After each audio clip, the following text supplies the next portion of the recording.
सिंध आबादगार इतिहाद फुटीअ जो अघु फी मण 10,000 रुपया मुक़रर करण ऐं कणक जी चुर तां पाबंदी ख़त्म करण जो मुतालबो कंदी आबादगारनि खे ट्रैक्टर जे तेल लाइ सब्सिडी ॾियण जी घुर कई आहे। सिंध आबादगार इतिहाद जो माहवार इजलास नवाब ज़ुबैर अहमद टालपुर जी सदारत हेठि मरकज़ी ऑफिस हैदराबाद में थियो।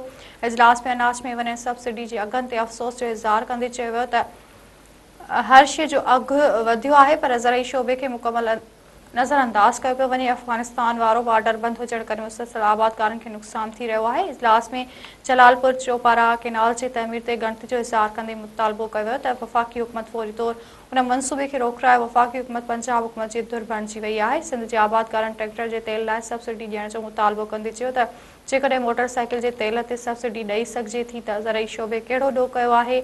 सिंध आबादगार इतिहाद मुतालबो कयो त फुटीअ जो अघु 10,000 रुपया फ़ी मण मुक़रर करे कणक जी चुरपुर ते लॻायल पाबंदी ख़त्म कई वञे। आबादगारनि मुतालबो कयो त ज़रई इनकम टैक्स 15% खां मथे न हुजणु खपे छाकाणि त मुसलसल ज़राअत खे नुक़सान थी रहियो आहे। आबादगार उहो टैक्स नथो ॾेई सघे।